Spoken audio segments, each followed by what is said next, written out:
bagi diri kita sendiri dan untuk keperluan akhirat kita kelak. Tapi sebaliknya, seandainya Allah bukakan dunia di hadapan kita, segala yang kita mau di dunia ini Allah berikan, tapi ternyata kita tidak paham dengan agama kita, itu sungguh tidaklah baik. Karena bisa saja dunia yang kita miliki, jika tidak diikutkan dengan pemahaman agama yang baik, maka dunia akan bisa merusak akhirat kita. Padahal kehidupan yang sesungguhnya adalah kehidupan akhirat, bukan kehidupan dunia. Ikhwati fillah, sama-sama kita juga harus berselawat dan bersalam untuk Rasulullah sallallahu alaihi wasallam. Allahumma salli ala Muhammad wa ala ali Muhammad. Mudah-mudahan benar-benar kita dimudahkan oleh Allah untuk mentauladani beliau. Hanya Dia yang kita taati, hanya Dia yang kita tauladani. Tidak ada tauladan lain yang perlu untuk kita contoh selain daripada Rasulullah sallallahu alaihi wasallam. Mencontoh selain beliau harus dalam rangka mengikuti apa yang telah beliau contohkan juga.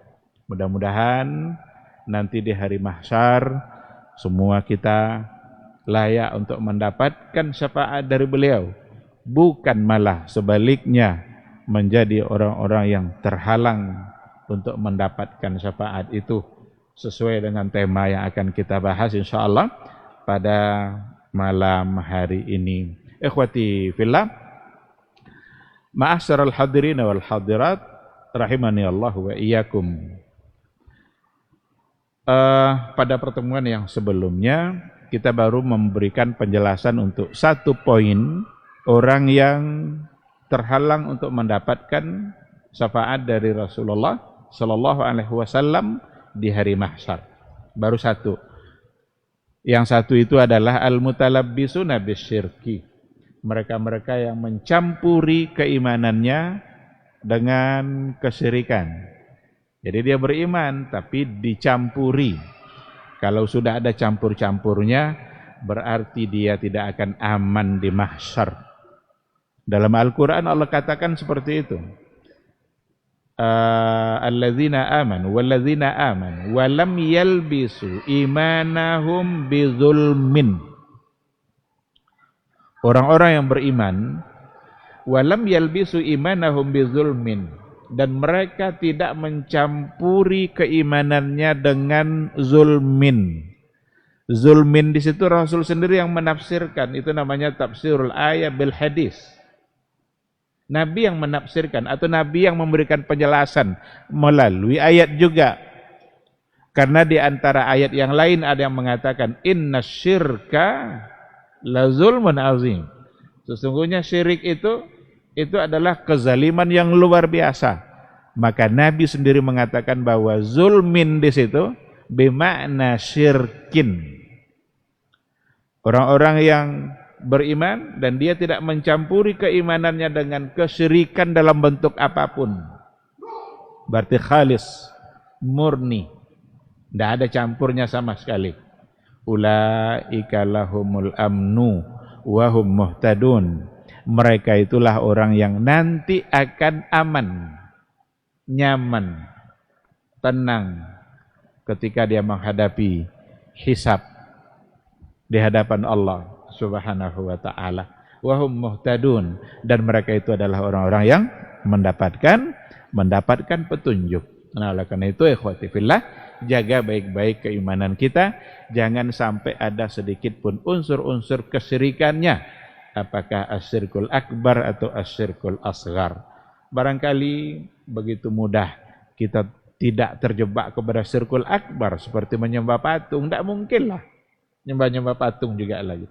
Tetapi ada yang lain yang sangat dikhawatirkan oleh Rasulullah sallallahu alaihi wasallam, karena dari dulu juga sudah terjadi. Yang dilarang oleh Nabi dulu bukanlah hanya menyembah patung saja. Nabi datang bukan untuk memberantas para penyembah patung saja, tapi Nabi memberantas semua bentuk ilah, semua bentuk yang dijadikan sesembahan pada masa itu. Nabi datang untuk memberantas itu. Karena semua bentuk dari kesyirikan itu pada masa dahulu juga sudah ada. Menyembah patung orang-orang Quraisy, menyembah para nabi ada orang-orang Nasara, menyembah orang-orang soleh ada juga seperti Yahudi, di mana mereka menuhankan Uzair. Ada di antara mereka dulu menyembah pohon-pohon besar, ada namanya Zatu Anwat. Jadi pada masa jahiliyah dulu ada pohon disebut dengan Zatu Anwat. Kenapa disebut dengan Zatu Anwat? Karena pohon itulah tempat mereka bergantung, tempat mereka meminta. Kalau seandainya ingin terjadi peperangan, itu pedang-pedang digantung dulu di pohon itu. Kalau ingin musafir pakai kuda, kudanya harus mutar-mutar dulu di pohon itu.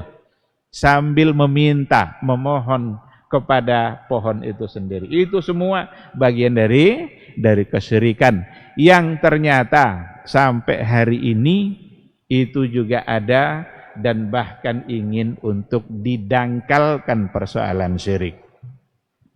Bagaimana orang menghormati secara berlebih-lebihan terhadap orang-orang yang saleh yang nanti insya Allah akan kita lihat pada poin yang kedua. Baik, ikhwati fillah, ma'asyiral hadirin wal hadirat rahimani Allah wa iyyakum.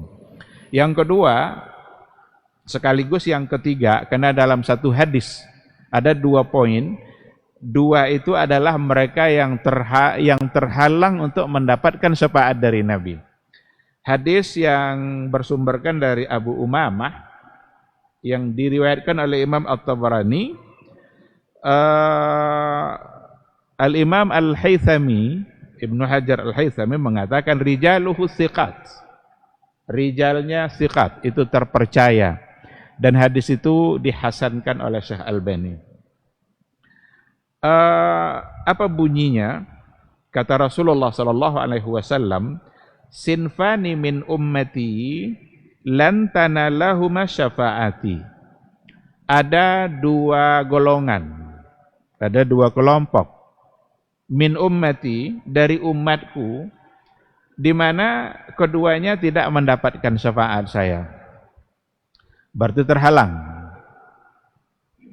Lan tanalahuma, di situ menggunakan huruf lan. Lan itu kalau dalam ilmu nahu itu nafyul mustaqbal, nafi untuk selama-lamanya. Berarti dia tidak akan mendapatkan syafaat itu. Siapa yang 2 itu? Yang pertama, imamun zalumun ghasum wa kullu ghalin mariq.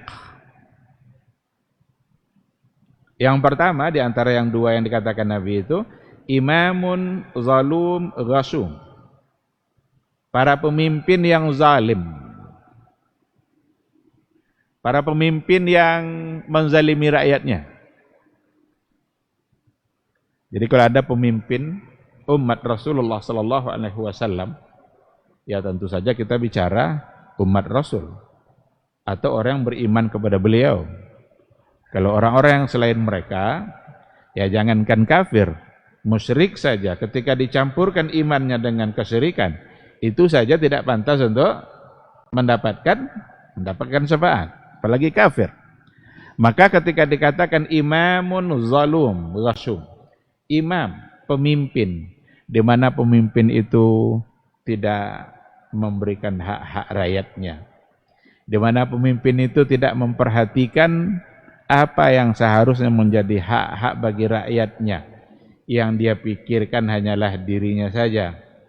Yang dia pikirkan hanyalah kepentingannya saja. Yang dia pikirkan hanyalah untuk dia dan keluarganya saja. Sementara rakyatnya sendiri diabaikan dan dia tidak mendapatkan keadilan. Zalim itu lawannya adalah adil. Kalau seandainya imamnya adil, itu ada lagi hadisnya. Yang pertama sekali yang akan mendapatkan naungan, kan ada sab'atun yuzilluhumullah yauma la zilla illa zilluh. Ada 7 golongan yang nanti akan mendapatkan naungan dari Allah. Tidak ada naungan hari itu kecuali hanya naungan Allah. Yang pertama sekali adalah imamun adil, pemimpin yang adil. Yang ada di sini imamun zalum. Adil itu lawannya adalah zalim. Berarti kalau ada orang yang diangkat menjadi pemimpin, ini pemimpin ini dalam artian yang sangat luas. Karena pemimpin ada pemimpin besar al-khalifatul uzma. Tapi ada juga pemimpin pada level yang rendah. Dan semua mereka adalah menjadi pemimpin pada saat itu. Ketika mereka mengabaikan hak-hak yang seharusnya didapatkan oleh bawahannya, oleh rakyatnya, tetapi itu dia tidak mendapatkannya, berarti dia terhalang untuk mendapatkan syafaat dari Rasulullah sallallahu alaihi wasallam. Dan kalau kita bicara soal kepemimpinan yang adil, maka lagi-lagi contohnya adalah Rasulullah sallallahu alaihi wasallam yang diikutkan oleh para sahabat-sahabatnya. Umar bin Al-Khattab, salah seorang dari khulafa Rasyidin yang benar-benar mengikuti langkah Nabi dalam keadilan. Kalau seandainya ada yang lapar, dia yang pertama lapar. Tapi kalau seandainya ada hak-hak yang bisa dimakan, dia yang akan terakhir untuk kenyang. Karena dia mengedepankan lebih dulu rakyat yang dia pimpin. Begitulah dia ingin memberikan keadilan itu.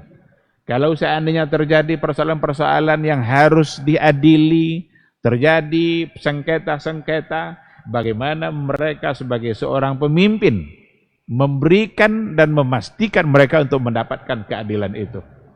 Karena keadilan tanggung jawab seorang pemimpin untuk diberikan kepada rakyatnya. Betapa mahalnya hari ini keadilan itu. Bahkan betapa langkanya keadilan itu hari ini. Hampir-hampir ada orang yang mengatakan mustahil kita sekarang untuk mendapatkan keadilan itu. Tetapi pada masa dahulu benar-benar mereka merasakannya. Ada utusan non-muslim datang ingin ketemu Umar. Dia mau mencoba tengok, ini Umar ini kayak apa istananya. Sampai di kota Madinah, dia nanya, siapa pemimpin kalian? Mana amir kalian? Ada sahabat yang nunjuk, tuh yang tidur di bawah pelepah korma itu. Yang tidur di bawah pohon korma itu itulah pemimpin kami. Kaget utusan non-muslim tadi itu. Karena mereka dianggap raja, seorang raja atau seorang khalifah yang seharusnya menikmati dunianya, tapi ternyata dia tidur beristirahat dengan nyamannya di bawah pohon korma. Geleng-geleng utusan tadi. Apa kata dia? Engkau berbuat adil, maka engkau nyaman. Engkau berbuat adil, maka engkau menjalani kehidupan ini dengan tenang. Orang kalau haknya sudah didapatnya, dia tidak akan komplain lagi. Karena haknya sudah dia dapatkan. Sekarang Umar sudah memberikan itu semua. Tidak ada satupun hak yang tidak sampai. Tidak ada hak yang terzalimi. Akhirnya dia tidur nyaman di bawah pohon korma.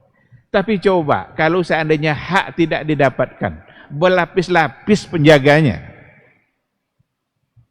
Berlapis-lapis, itu pun masih tidak nyaman. Oleh karena itu pemimpin kalau mau nyaman hidupnya adil.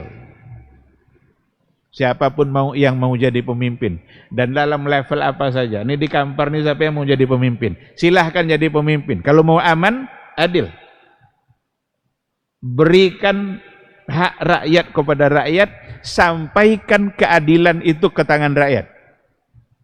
Tapi kalau seandainya keadilan yang tidak didapat oleh rakyat, jangan salahkan pula rakyat berbuat. Walaupun agama juga sudah mengatur. Ini lagi indahnya agama Islam ini. Seorang muslim kalau seandainya hidup di bawah kepemimpinan yang zalim, mereka tetap tidak dibolehkan untuk menggugat, tidak dibolehkan untuk memberontak dan lain sebagainya. Agama mengatur seperti itu. Karena dengan cara itu tidak akan mendatangkan ketenangan dalam kehidupan bersama. Maka diatur oleh agama kita. Ikhwati fillah, yang pertama, imamun zalumun ghasum. Para ulama mengatakan ghasum itu bermakna zulm.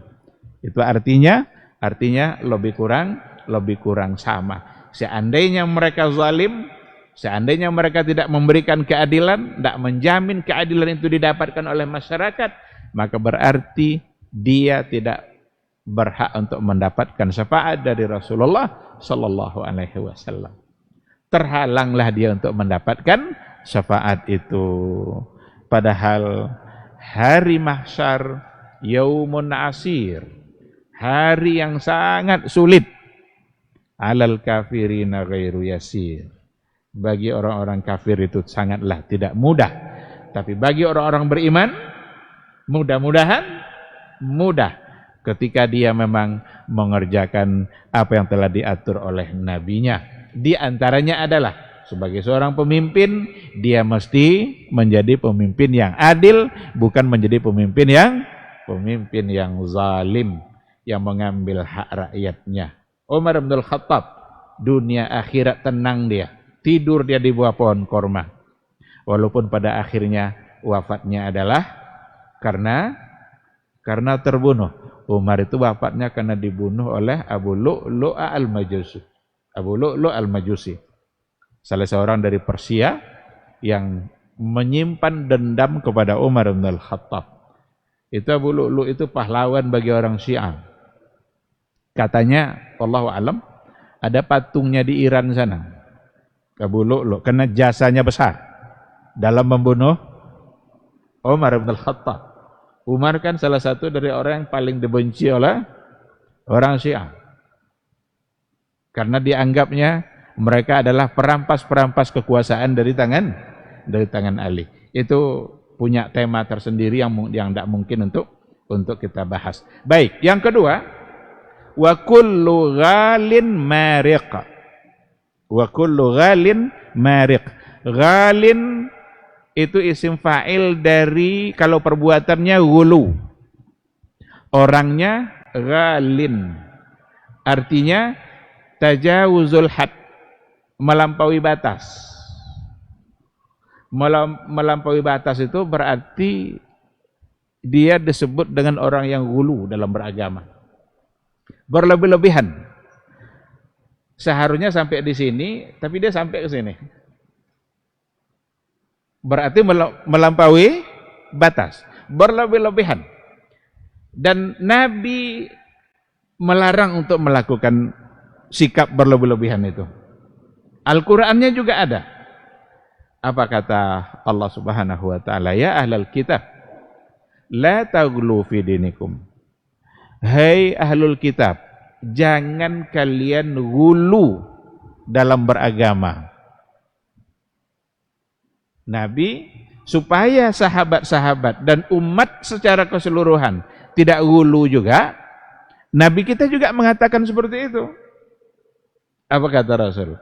La tutruni, la taghlu fi dinikum, la tanatta'u.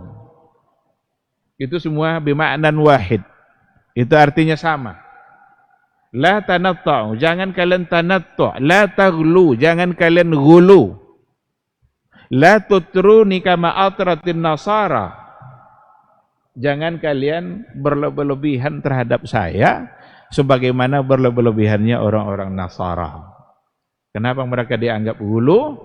Karena mereka menganggap Isa bukan lagi sebagai Rasul semata, bukan lagi sebagai hambanya dan Rasulnya, tetapi mereka sudah menempatkan Isa alaihi salam itu menjadi anak Tuhan, anak Allah. Orang Nasrani dalam keyakinannya, dan mereka kufur dengan keyakinan itu. Laqad kafara allazina qalu, sungguh telah kufur orang-orang mengatakan sesungguhnya Tuhan itu, Allah itu salisus salasa. Itu trinitas. Salisus salasa. Termasuk yang ketiganya adalah Isa sebagai anak. Oleh karena itu meyakini itu kufur. Al-Quran yang bilang. Dan itu sudah bentuk daripada ghulu. Nabi memesankan kepada para sahabat, kalian jangan sampai seperti itu. Saya ini, kata Rasul, saya Abdullah wa Rasuluh. Saya ini adalah hamba Allah dan Rasulnya. Berarti tempatkanlah Nabi itu hanya sebagai seorang Rasul. Tidak boleh lebih daripada itu. Lebih daripada itu apa contohnya? Seperti orang Nasara. Isa itu bukan lagi sebagai Rasul, tapi sebagai Ibnullah. Maka tidak boleh kita memberikan unsur-unsur ketuhanan kepada Rasul kita yang mulia, Nabi Muhammad sallallahu alaihi wasallam. Rasul, iya, mulia, bahkan yang paling mulia. Khairul bariyat, khairul bashar. Itu adalah Nabi Muhammad sallallahu alaihi wasallam. Tidak ada nabi yang lebih mulia dari dia. Bahkan hanya dia nanti yang berhak untuk memberikan syafaat di hari akhir di antara semua nabi. Tetapi dia tetaplah sebagai seorang hamba. Seorang Rasul dan seorang hamba. Maka ketika Nabi Isra Mi'raj itu Nabi sudah sampai ke tempat yang puncak paling tinggi. Tidak ada yang lebih tinggi dari itu. Maka namanya Sidratul Muntaha. Muntaha itu kan batas akhir. Tidak ada lagi setelah itu. Tapi Al-Quran membahasakan Subhanallazi asra bi'abdihi. Dia sudah sampai ke puncak yang tertinggi itu. Tidak ada lagi yang lebih tinggi. Tapi disitulah Allah memastikan bahwa yang namanya Muhammad, Allah itu tidak sebut asra bi Muhammad, asra bi rasulih, asra bi nabihi, asra bi abdihi.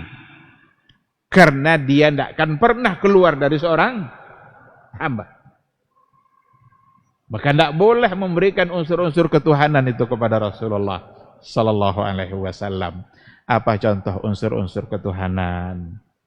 Kita jadikan Rasul itu tempat berdoa agar dia mengabulkan permintaan kita, agar dia menunaikan hajat-hajat kita. Lalu dijadikan dia tempat berdoa.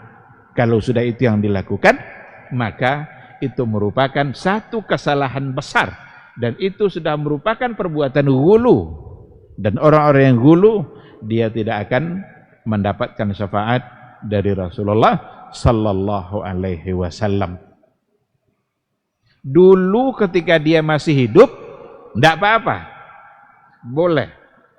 Tapi kebolehan ini bukan meminta kepada Nabi, karena Nabi tetap tidak bisa mengabulkan doa. Jadi yang dibolehkan itu harus dipahami juga baik-baik. Bukannya sahabat dulu datang meminta-minta kepada Nabi agar dia yang mengabulkan, enggak. Karena soal pengkabulan doa itu hanyalah hak Allah Subhanahu wa ta'ala. Tapi mereka datang hanya sekedar agar Nabi yang mendoakan kepada Allah Subhanahu wa ta'ala. Mereka mengkhitab Nabi, meminta kepada Nabi agar beliau berdoa kepada Allah, dan lalu doanya itu dikabulkan. Dalam masa hidupnya semua ulama sepakat untuk mengatakan boleh. Tapi kalau setelah wafat, masuk waktu?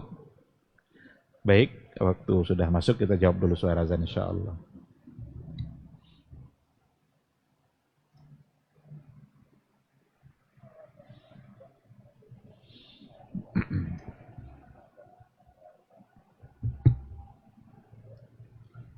Allahu Akbar, Allahu Akbar.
أشهد أن محمدا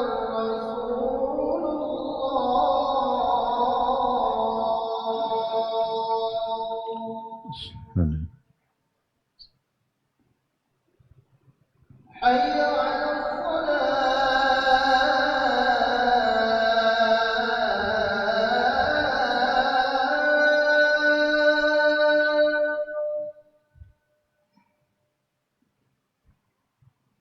حي على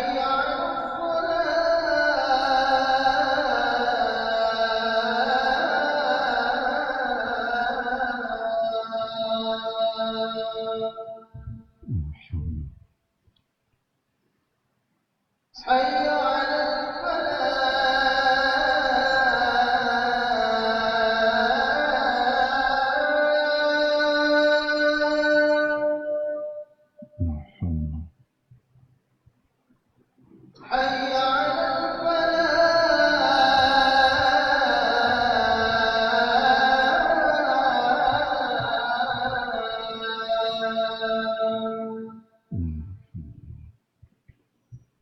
الله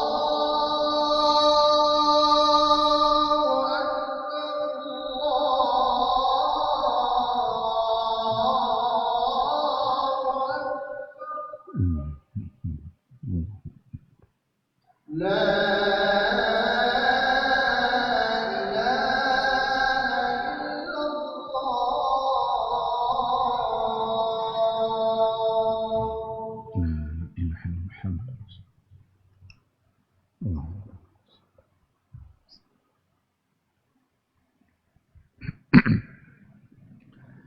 Bismillahirrahmanirrahim. Alhamdulillah. Wassalatu wassalamu ala Rasulillah wa ala alihi wa sahbihi wa mawala. Ikhwati fillah, ma'asyaral hadirin wal hadirat, rahimani Allahu wa iyyakum. Ada sebuah hadis dikatakan oleh Rasulullah sallallahu alaihi wasallam, ya ayyuhan nas, iyyakum wal ghulu fid din, fa innama ahlaka man kana qablakum bil ghuluwi fid din.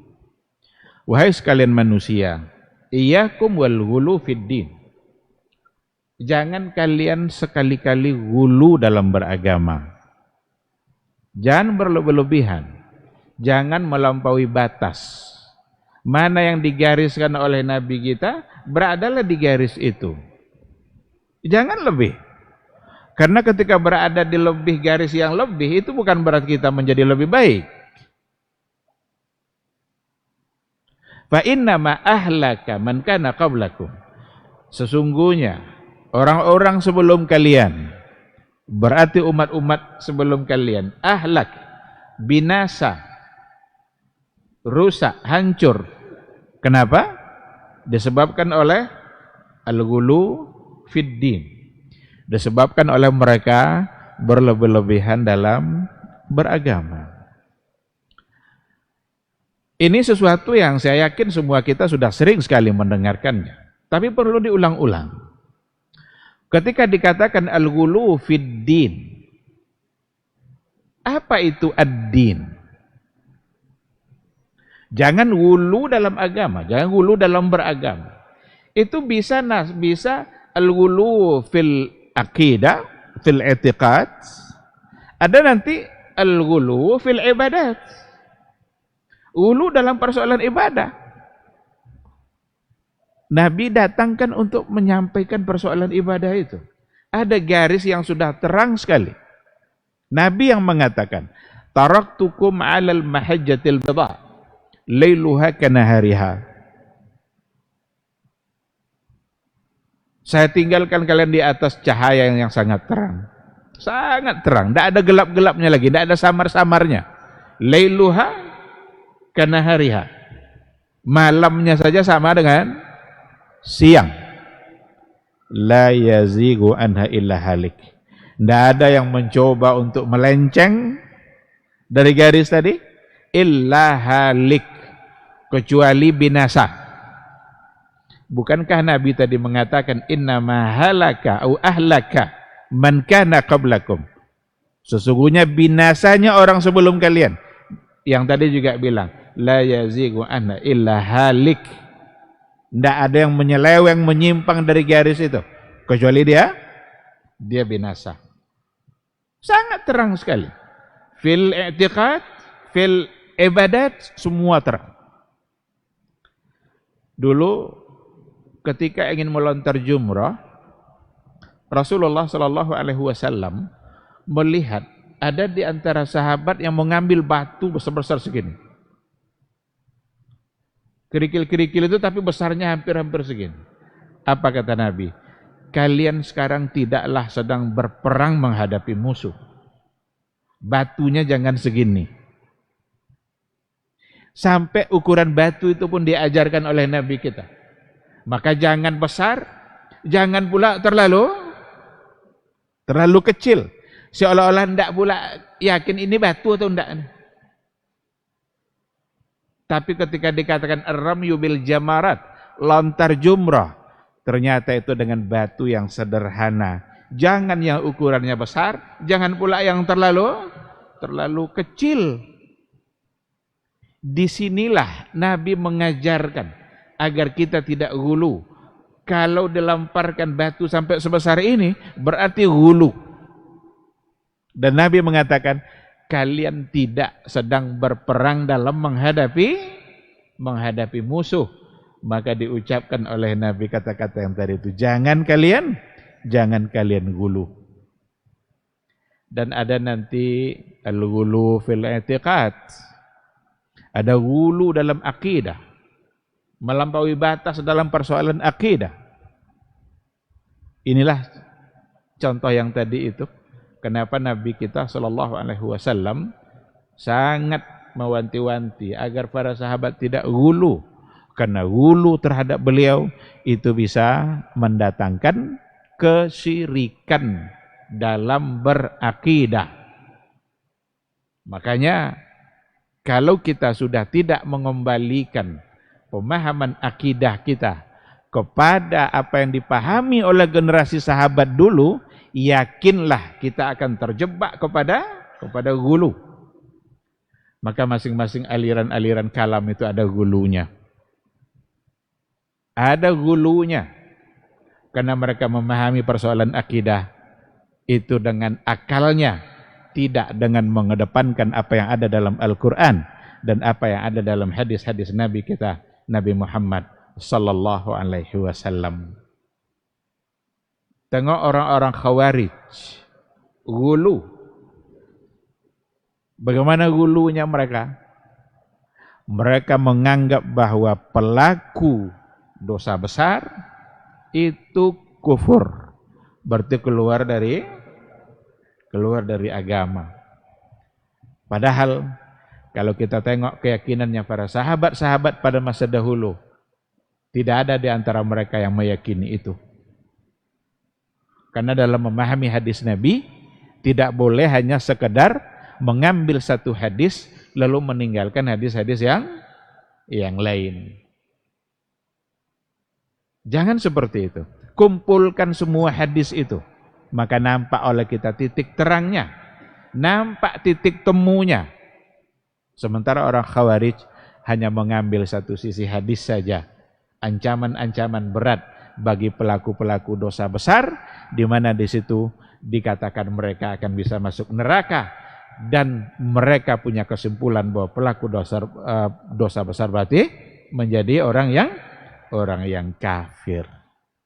Di sisi yang lain, Murji'ah, dia berlawanan pula dengan Khawarij. Berlawanan pula. Apa katanya? Dosa-dosa besar, kemaksiatan-kemaksiatan yang dilakukan oleh seorang hamba itu tidak berpengaruh. Tidak mempengaruhi imannya, tetap sempurna imannya. Yang satu bilang kufur, yang satu bilang malah tidak berpengaruh kepada iman. Inilah akibatnya kalau gulu dalam memahami hadis-hadis akidah. Gulu dalam i'tiqad, dalam keyakinan. Karena mereka tidak mengambil dari sumber aslinya. Mereka sudah memahami ayat-ayat dan hadis-hadis itu, menganalisa dengan pemahaman mereka sendiri. Kalau memahami Al-Quran dengan akal masing-masing, itulah yang akan menyebabkan timbulnya perpecahan. Pasti berbeda. Kenapa berbeda? Karena masing-masing mereka punya akal. Masing-masing mereka punya akal. Orang dahulu cerdas-cerdas, tetapi akal harus tunduk kepada Al-Quran dan Sunnah. Akal harus tunduk kepada syariat. Jangan sampai akal mengalahkan Al-Quran dan Sunnah. Jangan sampai nanti di hadapan ayat-ayat Allah, lalu kata akal, ini ndak nih katanya. Kayaknya ndak cocok sama akal nih. Ini ndak masuk akal nih. Akal dia ndak masuk, tapi akal saya masuk. Akal si C ndak masuk, yang D masuk. Maka kalau masing-masing kita mengedepankan akalnya, yang akan terjadi adalah kekacauan dalam beragama. Dan itulah yang terjadi pada ahlul kalam. Perpecahan yang luar biasa. Lain firqah, lain akidahnya. Lain alirannya, lain pula keyakinan yang mereka yakini terhadap Allah. Kalaulah mereka mau mundurkan sedikit akal itu, ambil dari apa yang dikatakan oleh Allah dan oleh Rasulnya, dan dipahami oleh para sahabat, niscaya mereka akan bisa satu dalam akidah. Makanya para sahabat dulu mereka satu dalam akidah, dalam usul. Kalaupun nanti terjadi perbedaan dalam furu'ul akidah, karena akidah juga ada furu'nya, ini perlu dipahami baik-baik. Jadi usul itu, akidah itu ada usulnya, ada furu'nya. Ibadah itu ada usulnya, ada pula furu'nya. Yang usul mereka sama. 4 imam mazhab sama dalam akidah. Mereka tidak berbeda. Abu Hanifah, Imam Malik, Imam Syafi'i, Imam Ahmad, fil usul yang 4 ini sama. Fil furu' berbeda. Oleh karena itu kalau mereka memberikan penjelasan tentang usulul akidah atau usulus sunnah, pasti mereka mengatakan bahwa usulus sunnah adalah ittiba, mengikuti generasi sahabat. Pasti itu. Karena memang disitulah akidah mereka ambil. Saya berikan satu contoh. Ini kitab Syarhu Usulis Sunnah. Usulus Sunnah ditulis oleh Imam Ahmad Ibn Hanbal. Syarahnya oleh Dr. Abdullah Ibn Abdurrahman Al-Jibrin. Salah satu dari isinya pada halaman 35. Baru saja dia memulai pembahasan akidahnya. Apa yang dia katakan? Usulus sunnah indana, usulus sunnah indana, pokok-pokok dasar akidah di sisi kami adalah 1. Yang pertama sekali yang beliau sampaikan, at-tamassuk bima kana alaihi ashabu Rasulillah sallallahu alaihi wasallam wal iktida'u bihim. Tamassuk, berpegang erat, berpegang teguh, bima kana alaihi ashabu Rasulillah, apa yang diyakini dulu oleh sahabat Rasul. Ini nomor 1 yang dia bilang. Al-awwal usulus sunnah indana, yang pertama yang beliau sebut at-tamassuk bima kana alaihi ashabu Rasulillah, berpegang teguh kepada apa yang diyakini oleh para sahabat. Imam Malik juga bilang seperti itu, Imam Syafi'i bilang juga, Abu Hanifah. Maka mereka satu dalam akidah. Kapan mulai perpecahan akidah? Ketika muncul ahlul kalam. Yang metode ahlul kalam itu adalah taqdimul akli ala nas, mendahulukan akal daripada nas. Kenapa orang-orang Mu'tazilah, kalau orang Jahmiyah itu menolak asma wa sifat, Allah tidak punya nama, Allah tidak punya sifat. Sifat-sifat Allah mereka tolak semua. Kenapa? Karena kalau seandainya Allah punya sifat seperti itu, berarti sama dengan makhluk. Orang Mu'tazilah menolak. Maka bagi orang Mu'tazilah Allah tidak punya sifat kalam.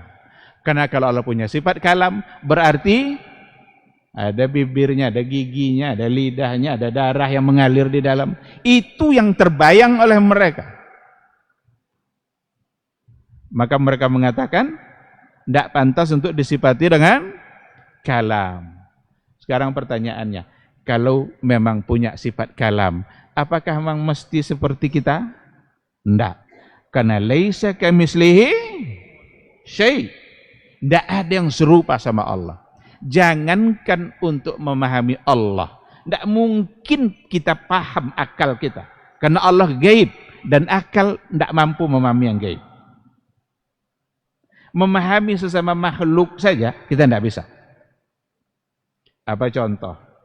Dulu Nabi ketika sampai di Madinah, sebelum dibuatkan mimbar, Nabi itu khutbah bersandar ke pohon korma. Di pohon korma itulah Nabi dipegangnya, disandarkannya badannya saat berkhutbah. Ketika dibuatkan mimbar, naiklah Nabi ke mimbar itu 3 tangga. Ditinggalkan pohon korma ini. Terdengarlah suara tangis dari pohon korma. Dan itu riwayatnya sahih. Ada riwayat yang mengatakan ketika Nabi lewat di kota Mekah, sebelum jadi Nabi, batu mengucapkan salam kepada Nabi. Batu mengucapkan salam, dengar oleh Nabi. Dan Nabi mengatakan, wa ana la a'rifuhul an. Saya masih tahu batu itu sampai hari ini. Sekarang pertanyaannya, batu ketika ucap salam sama Nabi, ada bibirnya? Ada lidahnya, nampak oleh kita lidahnya. Gimana kok batu bisa ucapkan salam? Nah, makhluk saja ketika berbicara, tidak semua kita yang mengerti. Apalagi Allah. Orang-orang Mu'tazilah menolak sifat kalam itu karena seolah-olah sama dengan makhluk. Kenapa bisa dikatakan seperti itu? Karena ininya yang kedepannya. Padahal Al-Quran memastikan bahwa Allah berbicara. Wa kallamallahu Musa taklima. Wa kallamallahu Musa taklima. Allah benar-benar berbicara kepada Nabi Musa. Orang Mu'tazilah bilang apa? Allah tidak berbicara. Tapi Allah ciptakan suara pada pohon itu, maka didengar oleh Nabi Musa. Sehingga orang-orang Mu'tazilah mengatakan bahwa kalam Allah yang namanya Al-Quran itu adalah makhluk. Jadi diciptakan oleh Allah, kemudian dibawa oleh Jibril. Maka dia makhluk. Kata Mu'tazilah. Tapi pemahaman seperti itu tidak pernah ada pada generasi sahabat. Tidak ada satupun mereka yang memperbincangkan, yang meragukan sifat kalamnya Allah. Karena mereka kembalinya kepada Al-Quran dan kembalinya kepada sunnah Rasulullah Sallallahu Alaihi Wasallam. Oleh karena itu, kalau seandainya kita sudah tidak kembali lagi dalam persoalan akidah kepada Al-Quran dan sunnah, berarti kita sudah menjadi gulu dalam berakidah, dan pasti akidah akan menyimpang. Maka dalam persoalan akidah itu muncul para pegulu yang macam-macam. Ada gulatus Syiah, orang Syiah yang gulu. Itu Rafidah. Rafidah itu gulu dalam berakidah. Ada nanti gulatus Sufiyah, orang-orang sufi yang gulu. Kenapa mereka gulu, disebut gulu? Karena memang apa yang mereka yakini itu sudah melampaui batas. Sudah melampaui batas. Apa contohnya? Berlebih-lebihan dalam menghargai para wali. Berlebih-lebihan dalam memuji-muji ahlul kubur. Para wali yang sudah lama dikubur dianggap keramat. Sehingga kalau seandainya ada hajat yang ingin dikabulkan, datang dulu ke kubur para wali itu. Dan sampai di sana mereka menyampaikan hajatnya. Untuk diketahui perbuatan seperti itu yang pertama kali melakukannya adalah Syiah. Yang mereka melakukan itu terhadap kuburnya Husain. Jadi ziarah ke kubur Husain itu oleh orang Syiah itu sama dengan umroh itu. Ziarah datang ke kubur Syiah itu sama dengan beribadah dan ibadahnya luar biasa. Sekali datang sama dengan ini, dua kali datang sama dengan ini. Bukankah itu hulu? Oleh karena itu memuja-muja ahlul kubur, meminta-minta kepada yang ada dalam kubur itu bagian dari hulu dan itu sunnahnya Syiah. Bisa kita baca dalam sejarah. Mereka yang menghidupkan perbuatan seperti itu. Sampai di kuburan Husain itu, madad, madad ya Husain. Iqdi lana ya Husain. Iqdi hajatina ya Husain. Apa arti iqdi hajatina? Kabulkan hajat kami wahai Husain. Madad, madad, bantu kami wahai Husain. Berarti mereka minta bantuan tidak lagi kepada Allah, tetapi kepada Husain. Itu juga lah yang terjadi kepada mereka-mereka yang menyembah kuburan para wali itu. Oh Pak Ustadz, kami datang tidak menyembah dia, kami hanya untuk berziarah. Alhamdulillah kalau memang seperti itu. Mudah-mudahan seperti itu. Tapi kalau seandainya sudah salah, dan banyak sekali yang salah, fakta itu tidak bisa dibantah. Itu dari jarak puluhan meter sampai ke kuburan itu ada yang merangkak sampai ke kuburan itu. Merangkak gini, padahal kubur itu jauh di sana.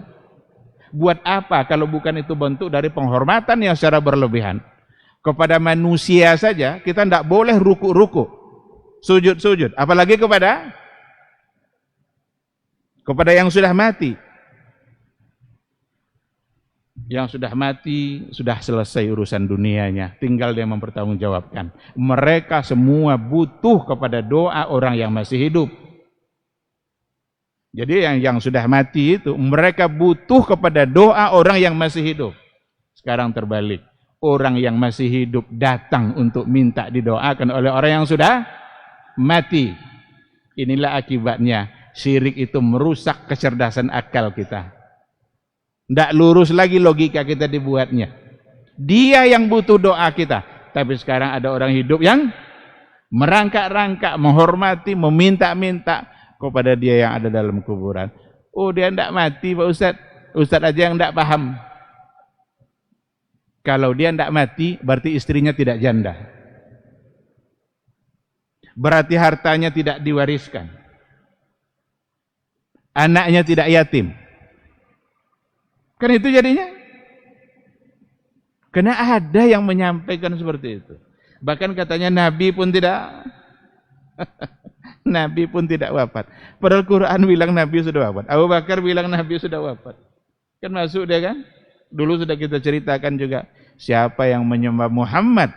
Man kana ya'budu Muhammadan fa inna Muhammadan qad mat. Siapa yang menyembah Muhammad? Sungguh Muhammad sudah mati. Berarti dia sudah wafat. Abu Bakar yang bilang. Kalau mau dikatakan hidup, itu namanya al-hayatul barzakhiyah. Hidup di dalam alam barzakh, itu alamul ghaib yang hanya Allah yang tahu. Manusia tidak ada yang tahu. Perkara gaib tidak bisa dipahami oleh akal kita. Perkara gaib satu-satunya hanya bisa dipahami oleh nas, oleh dalil. Maka kalau tidak ada dalil, tidak mungkin kita mengerti hal-hal yang gaib. Secerdas apapun profesor hari ini, tidak akan mengerti persoalan gaib kalau hanya dianalisa pakai akalnya. Karena yang syahadah saja, yang alimus syahadah saja, akal kita banyak yang tidak sanggup untuk memikirkannya, apalagi alamul ghaib. Kalau Allah alimul ghaibi wasyahadah. Dia Allah yang alim, mengetahui yang gaib dan mengetahui yang nyata. Sementara manusia yang nyata saja akalnya tidak kuat untuk memahaminya. Jangankan yang gaib. Nah, oleh karena itu, ikhwati fillah, berhati-hati betul. Ini persoalan akidah. Jangan hulu. Karena hulu dalam beragama, maka akan membuat kita terhalang untuk mendapatkan syafaat dari Rasulullah sallallahu alaihi wasallam. Baik, saya kira kita cukupkan dulu sampai di sini. Tentu akan banyak contoh-contoh, apalagi kalau kita bicara hulu dalam persoalan akidah, nanti mungkin bisa kita perluas penjabarannya. Tapi untuk malam hari ini demikian, mudah-mudahan dipahami. Jika ada 1 atau 2 pertanyaan sebelum kita sholat. Baik, saya kira tidak ada pertanyaan, karena waktu juga sudah melebihi. Ini waktu ini udah hulu nih ya. Berarti sudah melampaui batas. Nah, biar kita tidak masuk kepada terlalu hulu lagi, maka kita cukupkan sampai di sini. Mudah-mudahan majelis kita diberkahi oleh Allah Subhanahu wa taala. Mudah-mudahan kita selalu dimudahkan untuk menjaga akidah kita dari hal-hal yang menyimpang. Subhanakallahumma wa bihamdika asyhadu an la ilaha illa anta astaghfiruka wa atubu ilaik. Wassalamualaikum warahmatullahi wabarakatuh.